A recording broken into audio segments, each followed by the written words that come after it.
Hello and welcome everyone. This is the Mind Body Connection Brain Train, a part of the podcast where we train our brains and we cover important psychology topics in a few minutes to give the overview and help us understand how we can use them to improve our quality of life and well-being.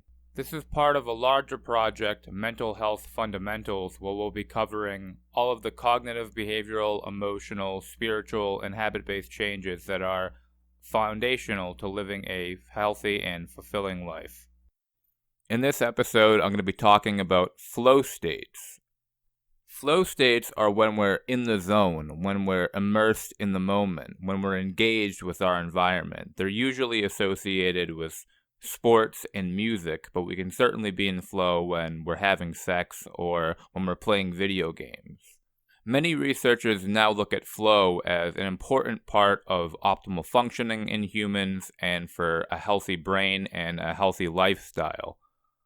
We're in flow when we're challenged, but we're not overwhelmed. So the researcher who did a lot of pioneering work on this, Mihai Csikszentmihalyi, he created a sort of chart that looks at when we're challenged by our environment and when we have a set of competencies that meets the challenge set by the environment. So when we're challenged but not completely overwhelmed and we're just pushing that limit and really engaging, we lose our sense of time because the task is so stimulating.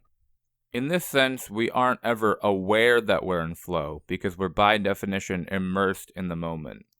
This has similarities to mindfulness, but is contrasted in that when we're practicing mindfulness, we're specifically paying attention to the loss of time and the loss of self in the moment, whereas flow is a complete immersion with the task and with the focus.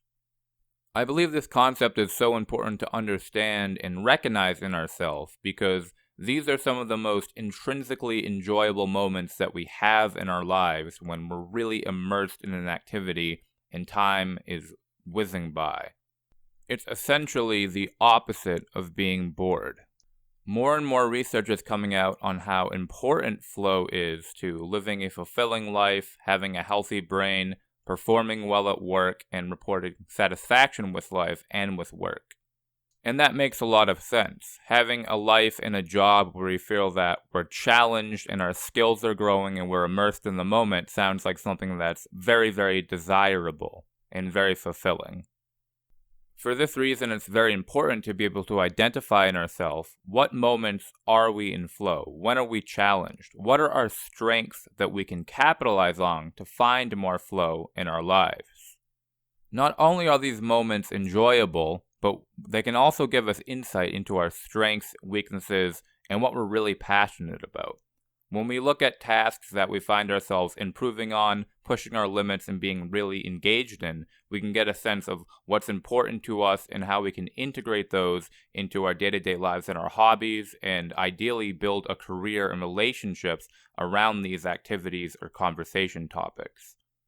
It's also important to understand that we achieve flow more in our lives by challenging ourselves, by learning, by putting ourselves in difficult situations and using our resources to overcome them. This is part of the reason that I think excessive technology or substance use can be so harmful, because it almost tricks our brains into thinking that it's achieved something or it's had sort of a pseudo-flow state, so we feel like we're accomplishing a lot when really we haven't done anything meaningful to our lives or actually learned or achieved anything significant. So make sure you're asking yourself, what really captures my attention? What am I really engaged in? What do I enjoy doing that I feel good about afterwards and that I can build into my life and into my work and revolve my energy around? This applies to relationships too. Who are the people that I feel most engaged with? Who am I hanging out with when I'm really enjoying myself and I'm not bored wishing that I was somewhere else or with other people?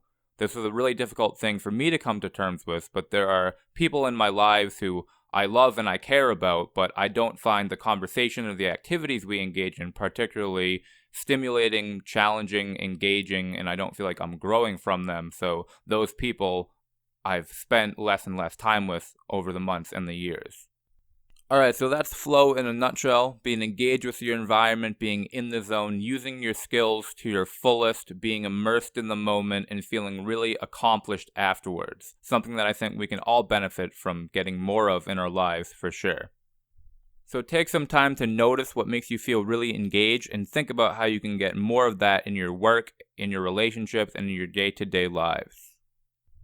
Leave a comment so we can build a discussion about our favorite flow state inducing activities, and I'll see you guys soon.